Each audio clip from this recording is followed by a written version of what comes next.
Hi. Oh, look at him. He looks like he's a Going deer in the on? headlights. Hello. Hello, how are How are you? things? Somebody got a haircut. How can you tell with his hat on? It's sexy. I don't know. You cranked up the volume to 10 there. Hell yeah, I do. I even trimmed up my beard and my. Oh wait, we're not doing that. So we're still audio only. This is NSFW, not OnlyFans. This is, YouTube, But please check Spotify, our and wherever page. you catch. Right? Exactly. Yeah, if you want Brian's link to his OnlyFans, it's actually Yeah, put it on out there. Anything to get more money. We're trying to monetize this place. paying our mortgage with that. Shh. With this thing, hell yeah. So how's everyone doing? Good. Doing great, man. Well, I know Just right now, fine. obviously, because we're short a hard slinger, we're not really going to do a state of the show. We're just going to do a like a hard slinger panel, basically. Kind of put some material out there. I know I've been putting out some Delta Green in the meantime, also. But yeah, we're just going to kind of enjoy each other's company tonight for a little while and hope that our fellow slingers out there enjoy it as well. So I'm not going to break the continuity of the numbers of the show, so I'm going to lead us on in. Greetings, fellow slingers. Welcome back to Roll the Hard 20 podcast. It is I, your trusted Dungeon Master Brian, and with me, the Hard Slingers. Yeah. Yeah, episode, I think we're on, what is it, 41? Is this 41 now? Who's Should got be a number? 41. What Yeah, kind of well- DM are you that where you lose count? Hey, you know what? The secretary quit. I told her, ain't going to make it no more. Sexually harassed her. So, as we start off, I got a whole sheet of business that I like to talk about. First and foremost, Junior, did you not have a birthday? I did. You did. Happy birthday, my brother. Happy birthday, man. Thank you. Let's give this man Do a you gold remember doubloon. it? Yeah, I don't in remember June, these. though. I don't remember the specific date, but I know he had one. So, Junior, Well, write down a gold doubloon for yourself. all right. You know my birthday's in June, right?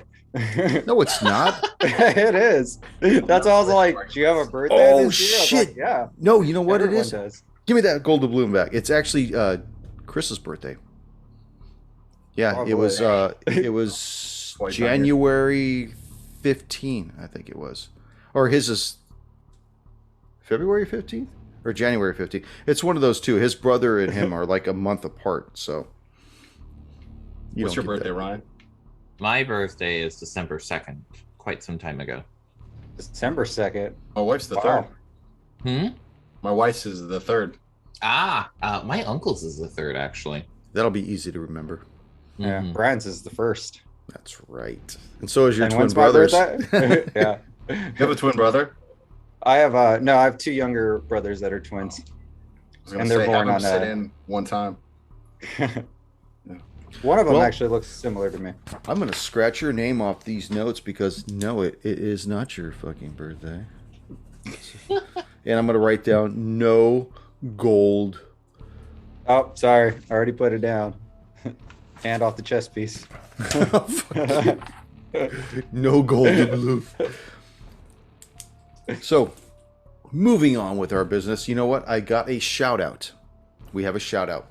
And ironically, I just got this email today from a Gary Kilgore. Now, that is a fucking badass name. That's a like cool last name. That's I don't know if that's like his like this is my screen name, Kilgore, but he's like a half-orc barbarian. But I love this guy, and he wrote into the show, and he had a lot of good things to say. First and foremost, greetings and salutations, fellow hard slingers. My name is Gary Kilgore, and I got to tell you, I have enjoyed the ride so far. It's taken a month, but I caught up, and I love all the work you've done. He listened to everything, our entire backlog. Oh my In a Oh, god. month. yeah. That's awesome, man. Yeah, he likes our transition from 5e to Pathfinder, and I hope he's not too put out by the fact that we actually transitioned back to 5e, which I'll explain later on. He also said that he listened to all of our Delta Green scenarios, and he believes they are phenomenal.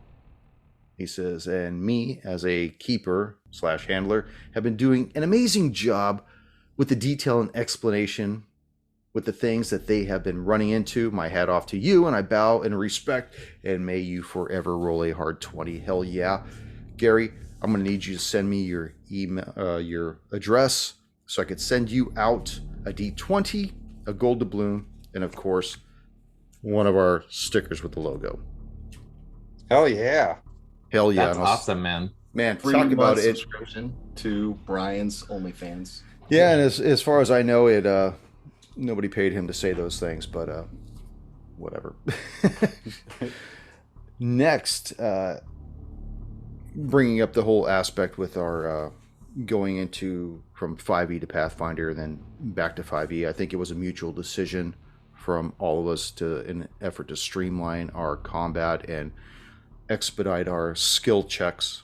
But it just makes for a better listening experience. And until we all get as familiar with Pathfinder as Mr. Radke here is, I think that we'll continue with 5e until we start up the next day. Oh man, you're our hero. Bow down to this man. Oh, please. Go on. Go on. Yeah. But like I said, Gary, thank you very much for your high praises. Yes, we do appreciate it. Heck yeah, and I'm glad that he liked listening to the Delta Green scenarios. We have one more to drop for Sweetness. Has anybody else listened to Sweetness on our Delta Green yet? If not, why the hell not, man? Why the fuck not? You got to get your ass caught up to speed. I clicked the link for Sweetness, but something else popped up. Not sure if it was what you guys meant to release. Dude, oh, I'll show you what I'll release. Don't you worry about on it. your search history, right, Hunter? That's right. So just be careful with what you Google. Yeah, hard Sweetness. Hard Slinger Oh. Sweetness. That's not gonna. You never know what you're gonna get. That's not gonna go well. So, Sorry. Ryan, you had messaged me a few additional questions that you thought we could cover during this panel, and I want to address those as well. But before we get into them, how's everyone else doing with the show? How we all feeling? Everybody enjoying? Oh, I'm great. I'm just keeping the floor warm. Oh, look at Yeah. you. You're slowly cuddling your microphone twice. But you did write a question. The first question: what are our characters' perceptions of Hunclay's Manor? The character, not the player. So, going around the room, let's start with you, Warren. Warren is both terrified and completely entranced with Hunclay's Manor. For getting into kind of like the mechanics of what Warren is as far as the game is concerned, he is a warlock. However, he was trained by a wizard to understand magic, however, has had power granted to him by his patron. And so to a certain extent, he's like, I would totally have a place like this in like, you know, a couple of decades. On the other hand, he's completely terrified because of like the little hints and inferences of what Hunclay's obviously been studying and fascinated with and, you know, putting his time into. And he's like, what fucked up shit are we going to find in here that's going to murder us? Which then leads us to Warren's current predicament. Yes. Flint, what is Flint's take on the manor itself? He thinks Hunclay's a freak. You know, Hunclay would stay in his manor by himself, keep away anyone that, you know, would try to get near it. You know, who keeps a demon like this in their basement? That's kind of describes this kind of guy And is that the only demon he's keeping? that we found so far. Yeah. But definitely going through his manor, finding the things, his personal hobbies, his, you know, downtime hobbies were pretty dark. Like this guy was definitely. We still need to find that latex suit somewhere. That's right, the gimp Gimp suit. suit? The Oh, gimp God. suit. Gimp suit. Just Dempsey. Now you just recently banded up with these guys, and the first thing they do is they drag you into this manor. You know nothing about the Kobold lair or any of that other stuff. You know when they went through the collapsed witch tower, but this is the first place they take you to. What is his thought on that? Sure. So, you know, Dempsey comes from a pretty modest background, working class family. and he's basically on the run. I got a whole backstory figured out for him, but like going to the Baroness's house, he's never been around this kind of riches and seeing this kind of stuff. He's not necessarily a very smart person. So the stuff like the Astro Lab and the telescope upstairs, all that stuff, he doesn't understand any of that. And even the demon, he hasn't been exposed to magic like what he sees Warren do. So I think he's a little bit out of his element, but now that they're fighting, he, kind of has a something to focus on, and protecting the team is his main goal. And that's awesome. That's very interesting too. That's his main goal is to. It may not have been the team he wanted to be with. It's like you go to war with the army you're with. You don't get to pick and choose a lot of that a lot of times, and it's just cool to see him get into it and protect the guys that he's with. So now we're gonna round robin and ask you guys what are your perception of Hunclay's Manor as a player. And we're gonna go back around the opposite way. David, what's your perception of it? So I feel like, because I've GM before too, it feels like it's empty in a way. Like there's not a lot there, which is a little bit weird. I feel like if we were another group, we probably could have just ran through this thing very quickly, almost like a SWAT team, kind of like kick in the door, look around, and we could have been through the entire thing in 10 minutes because there's not a lot to interact with in a way.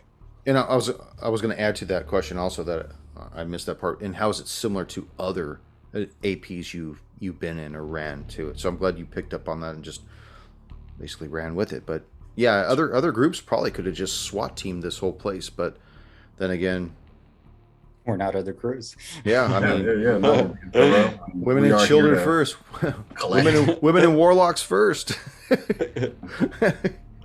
I've had just buddies that play this game too in the hobby, and they've told me that's kind of how they run their stuff. It's like very down to the movement. One guy opens the door, the next guy runs in, throws a rock with light on it. Then the next guy walks in with his arrow. It's just like boom, boom, boom. That SWAT team approach. Like clear it, move. And I wouldn't find it that fun as a player, honestly. I was going to say, do you find that more indicative of people that metagame though? Yeah, I would think so. Or like military guys, that's just what they know. Yeah, because I mean, if you're just going in, the first person to have touched one of those arcane locks would have got laid out. And who knows if there's more, or if you've expended all of them that are in the manor already. And I mean, we saw the damage that everybody had taken, and even though trying to come up with great ideas with putting the shield up to try to minimize the sonic blast from the lock, and eventually it starts slowing you down and making you more cautious, taking precautions as far as whether or not you're going to touch that handle, or let's make sure. And I know that Chris isn't with us right now.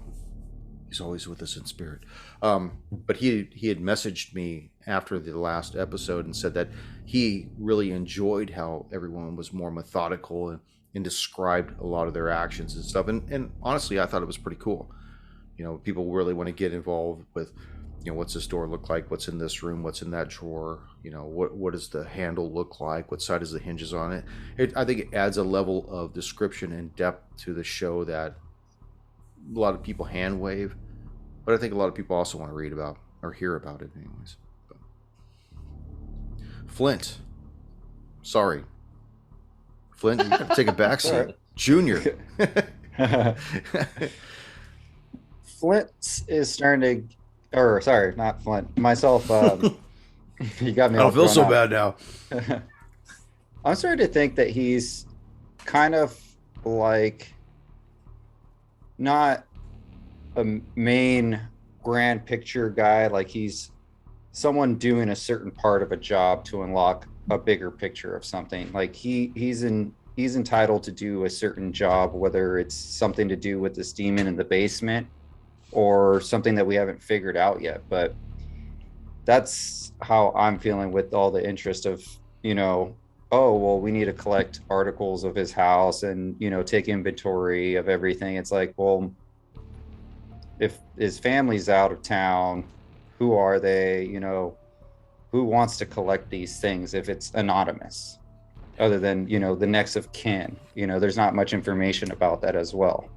And like as someone who's played other APs as well, especially Pathfinder APs, because we did Carrion Crown too.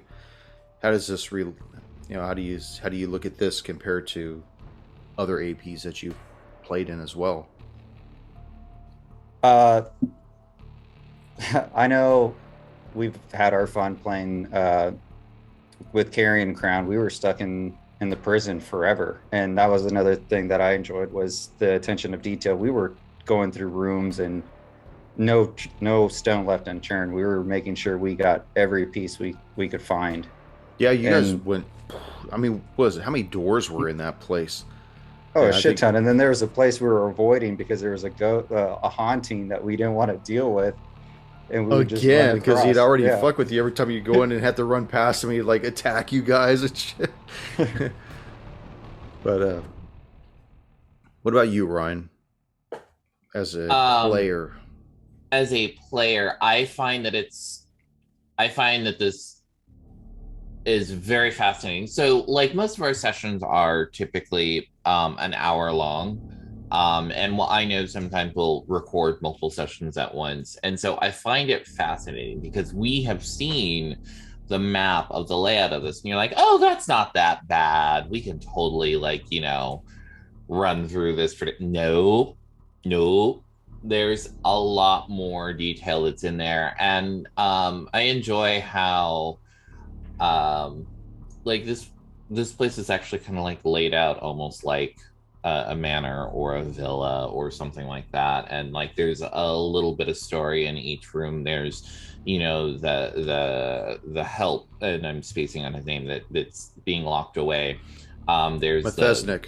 Yes, Methesnick. And talking about the other help, there's the library upstairs. There is the locked cabinets of books, and it's like, what's in here? And then now we're going through the basement, of which, like, I as a player is like, oh yeah, totally nothing can go wrong here. So it's kind of interesting as far as like comparing to other APs.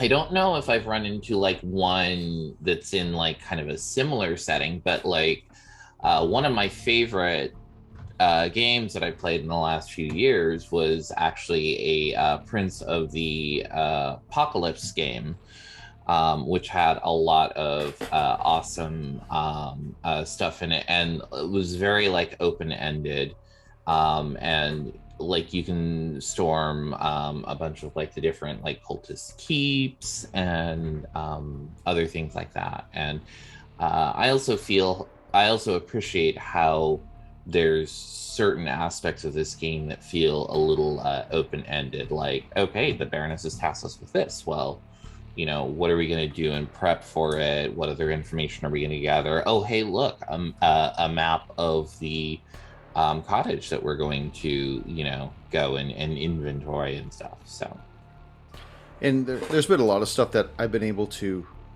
help articulate that you guys, when you go off on your different tangents and you want to go to this place or you want to talk to this guy, and it opens up more things than I think that the AP had prepared, which is fine by me because I enjoy adding stuff. And it's just the same thing when you guys were in Ravengrow, in the Carrion Crown. There were times that the heroes would go through and talk to different solicitors or the blacksmith and start getting involved with their livelihood, and you just, I think everybody's been a DM at one point, and they know how to put together some kind of a personality for someone that they're talking to, and so when they come back around, you're stacking on personalities.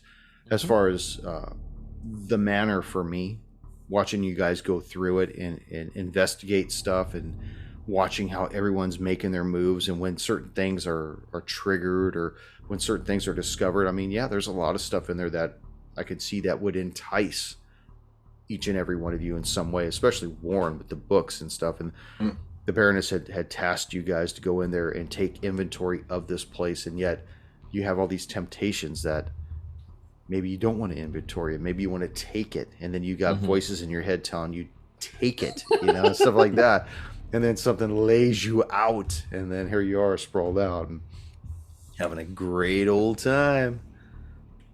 But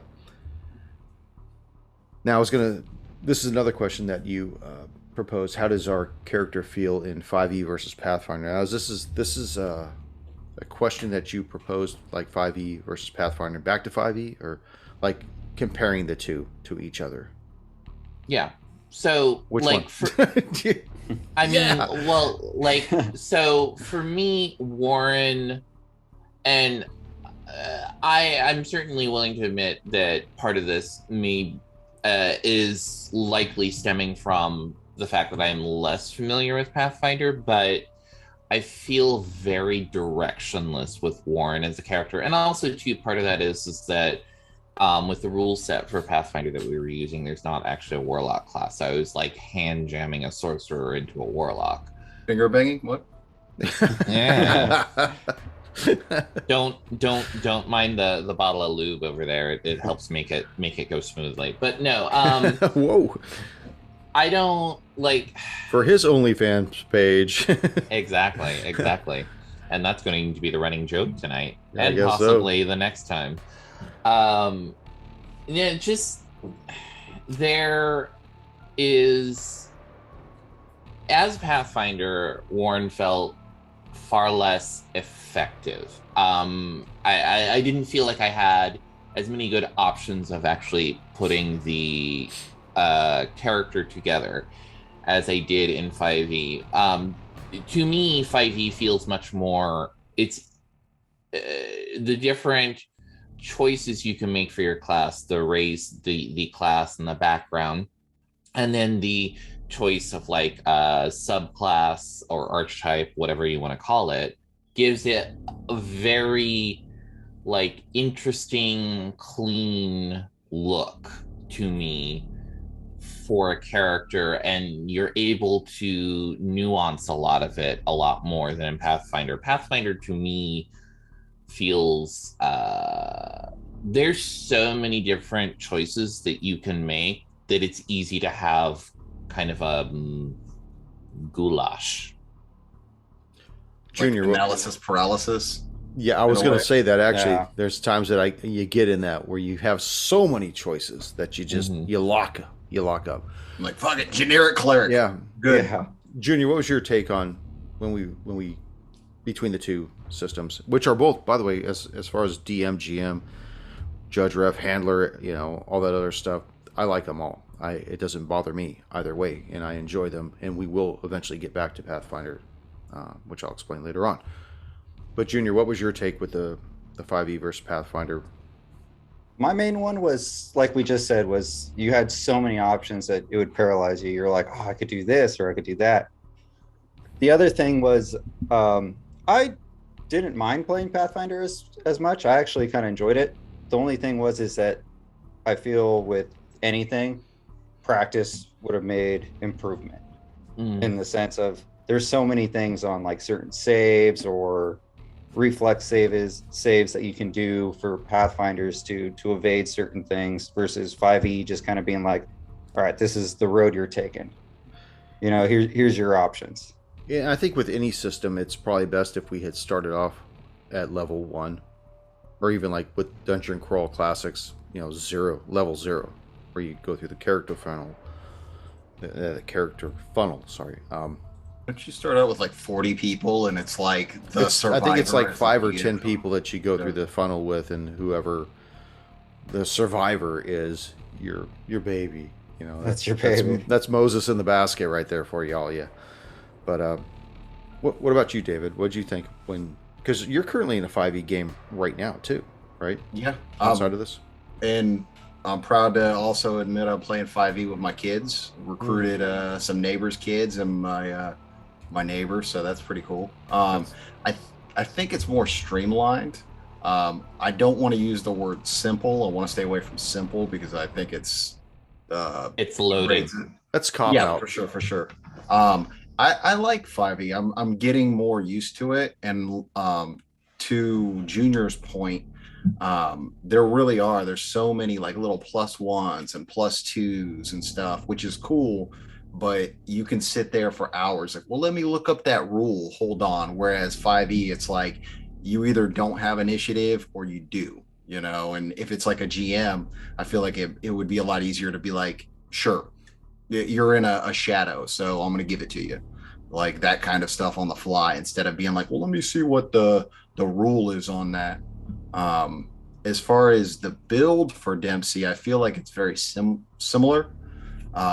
Flavor wise, I feel like it's the exact same character.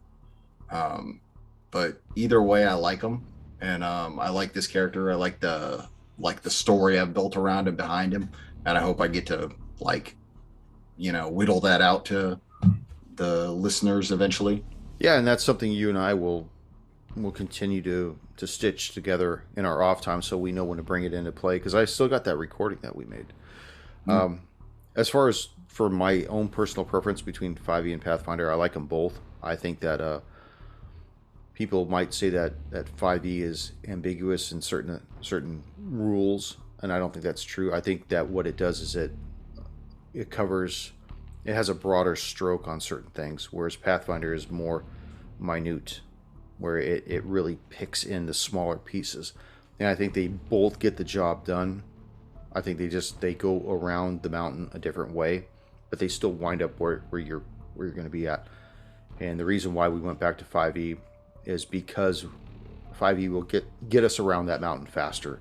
And for an hour show, we need to do that. We need to maintain moving forward, keep going down range. I don't like breaking up a show in the middle of combat, especially when a character goes down.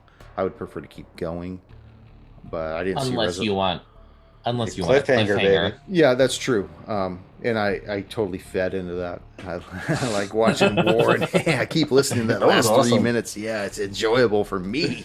I see how it is. I see why I'm here. Yeah, but I think that they both serve a purpose, and they both should be started at first level. And if you don't start them off at first level, then I think you do either mechanic a disservice, because you don't get the feel. I remember I used to listen to a podcast for 4th edition, and they had a panel of 3 guys, and they were talking about what it was like to start off at higher levels in 4th edition. They said, well, we really don't. Some guy had mentioned that they didn't prefer to do it because you miss out on a lot of the magical items that you'd get through the progression, and you don't get to stretch your legs as you get to that point. You don't get to fill the shoes of that character. And I couldn't agree more, because I played in a game where he was bumping us up like every 3 levels to get us to level 20, so when he ended, he could say he finished his campaign with level 20 characters, but we never really seasoned each level between. So it was just like, next thing you knew, you leveled up your character by 5 levels, and it's like, well, okay, great, but I really didn't get to enjoy the between levels, and I think that that's important to do. So jumping in from Agreed. one system to the other in the middle of the AP, well, we're back where we are. Like, And what was that? like jumping straight into a Ferrari when you're 16, Yeah. Oh yeah, that's not going to end in disaster. And I think eventually we will come back around to a Pathfinder AP where we will be with Pathfinder characters at some point, possibly. That's something that's further down the road. Now, another thing that you had brought up, Ryan, was that the Dragon's Demand, it does plateau at level 6. And what do we see the evolution of the character in campaigns as far as whether or not they'd make it to 20? Me personally, what I believe is that there are other campaigns that actually start off at like level 6 and 7 or 5 or whatever. And I think that what we would do is we would transition with these same characters into those APs at some point. So even if we don't go into it immediately after Dragon's Demand, hang on to your character sheets, because we will probably delve into that, which would be nice, because they don't start off at level 1, they start off at level 5 or 7, which like we just explained, we don't want to start an AP at a high level without having seasoned that character through the previous levels and got them with their magic items and whatnot. So That'd be pretty cool to continue seeing the story of, you know, whoever ends it. yeah, Ends at the end of the story of the AP. you like that? I like that. It's like a I'm glad you continuing like story. that. I love it. Because that leads into the next topic of this discussion. That another thing that's been brought to my attention by none other than our newest hard slinger, David Ratke, is let's continue carrying crown. So I sure hope you still have oust. Oh, hell yeah. Oh yeah. I just got to remember how to play a wooden elf. That's right. And that's something that I would like to see come to fruition maybe after Dragon's Demand, where we delve back into carrying crown. Because I know that a certain GM had messaged me asking me how I ran the Harrowstone prison. Thank you, David. I appreciate you messaging me and asking me how I ran that. Thank you for the help.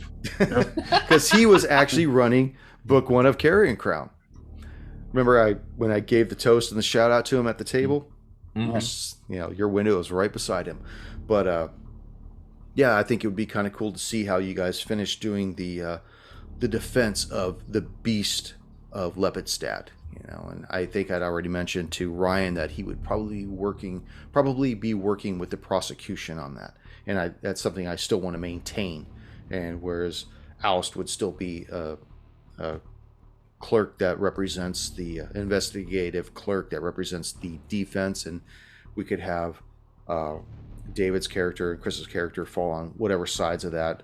But all in all, trying to determine whether or not the beast of Lepidstadt is actually guilty of these crimes at these different places. So that is something that I would definitely like to pick back up at some point in the future. Okay, I just gotta ask this. Okay, Junior, wooden elf? Are you playing Pinocchio?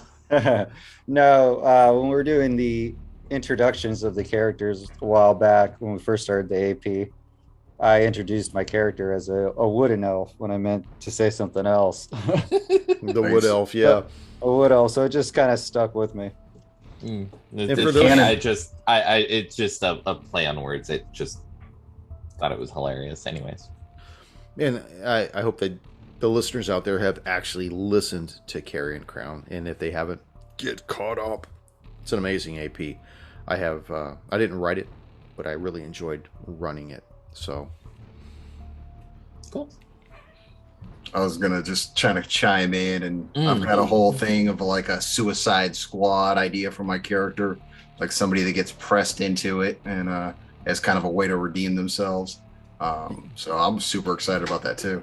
Yeah, you might even be working well for the prosecution. Like, hey, you know what? Find evidence to find this guy guilty, or you will be the next individual in the Burning Man yourself, burning alongside him, which is their torture effigy out in front of the courthouse where they had planned, after finding the beast guilty, to stick him in there and light this giant wicker beast on fire. So next, we've got a few more followers on our Facebook page, which I'm happy to see. Keep them coming. Remember, there are several ways that you can help out the show. As always, tell a friend, tell a family member, take their device, subscribe, with or without their knowledge. They don't care. They're not going to listen. You're going to listen to it. You take their phone. Yeah, hell yeah. Another way is to find us on our Patreon page at patreon.com/rollthehard20podcast.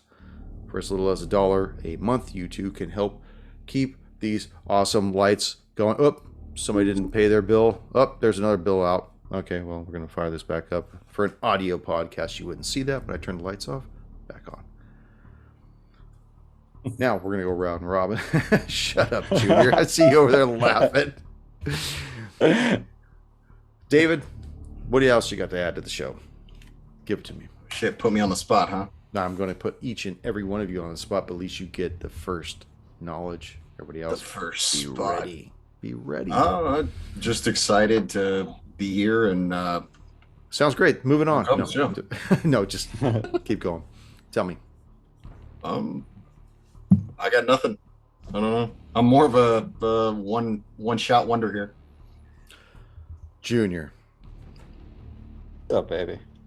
How you doing, brother? I'm just chilling. I'm loving the show. I know you are. This guy, man, he's like totally right on. We're gonna keep doing this. Ryan, I am just thankful for hanging out with everyone here and all of our listeners. That was detected as a lie. Yeah, lie detector. Hold on, I think my launch is Obviously, sorry. Pardon me, I'm being a wooden elf named Pinocchio. My nose is growing. jeez Louise, red alert. I think Kilgore didn't like your response there. Obviously not. What the hell happened? We had some kind of an alert. No, it's just one of the things I'm just super appreciative of is everyone in this group does do things a little bit differently than like a lot of the games that I've played recently, and I appreciate it as a learning experience. Also, it's because like I'm constantly going, wait, but that's not doesn't end that way, type thing, and Now it feels good. well, no, but it also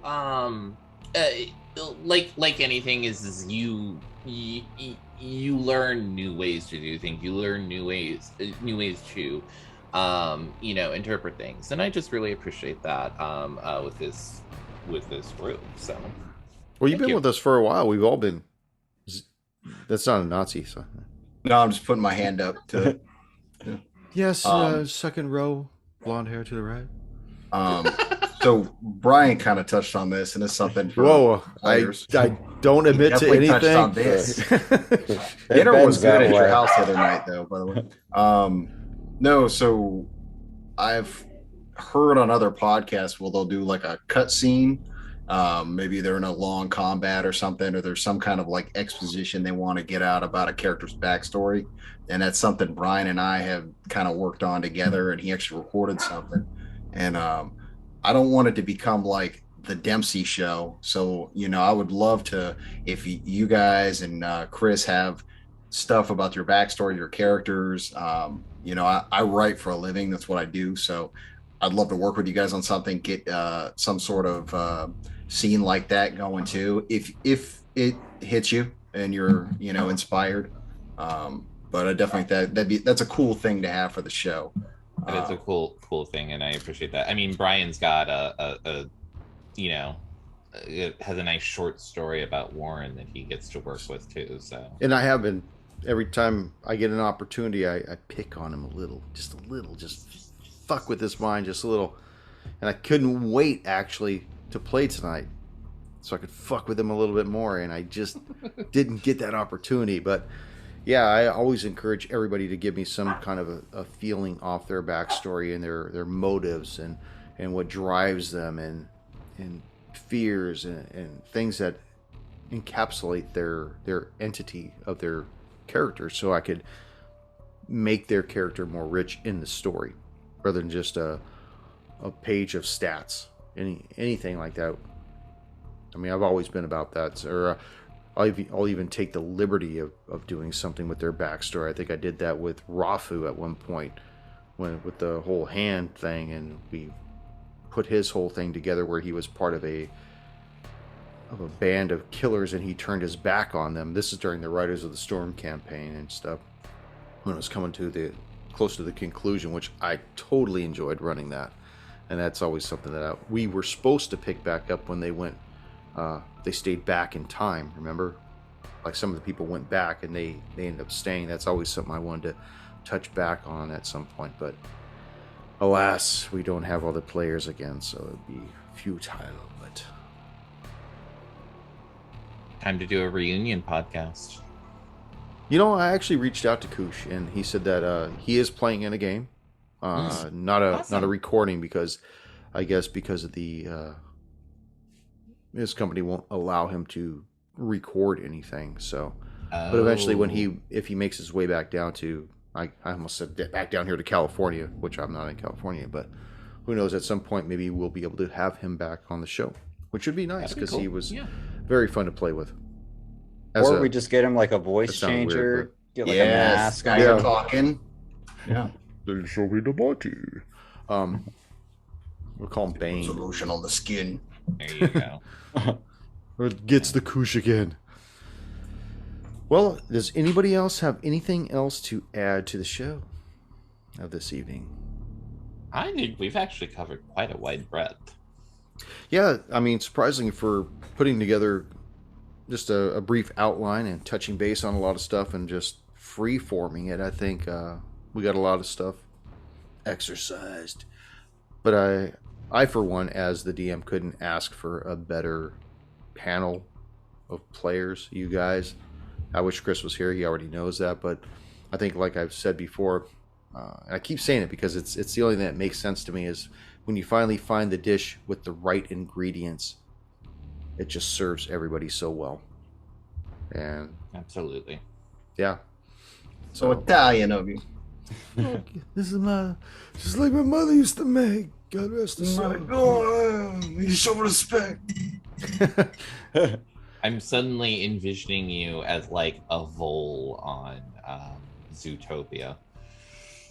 I don't know Thank Zootopia. you. So, I have kids. I know Zootopia. That's actually a pretty good show.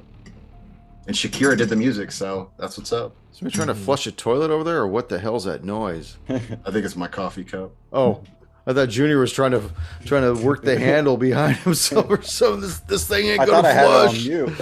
I'm gonna need that poop knife. Well, guys, I think after this, let's just warm up our dice and top off our glass and finish off this night going solo. That what they call it It's a now. solo night, huh? Oh yeah. Anyway, Well- awesome.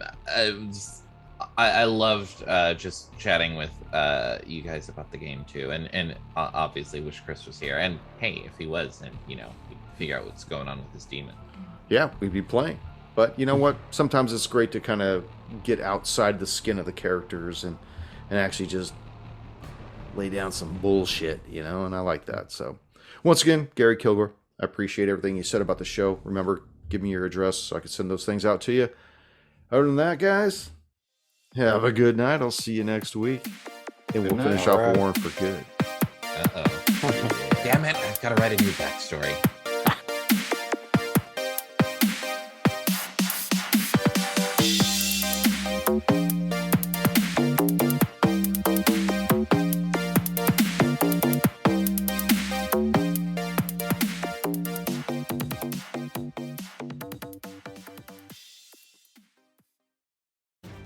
Thank you for joining us once again on Roll the Hard 20 podcast. Remember, you can find us and subscribe to the show on Apple Podcasts, Google Podcasts, Stitcher, Spotify, iHeartRadio, Amazon Podcasts, and Audible. And if you like what you're listening to, leave us that 5-star rating and review. We've also got a YouTube channel at Roll the Hard 20, so if you're into watching, head on over there and hit that like bell, and don't forget to subscribe. We can also be found in the wild on Facebook, Instagram, and Twitter, so don't forget to check us out and look for us out there. You can also contact the show directly at rollthehard20podcast@gmail.com or head on over to the website at rollthehard20podcast.com, where you can also download the current show directly and view our archives and galleries. We got a lot of interesting stuff posted there, so head on over. And finally, join us on our Patreon page at patreon.com/rollthehard20podcast, where you can become a hard slinger and pick up swag. So, until next session, keep your dice warm and your glass topped off as you roll those hard 20s.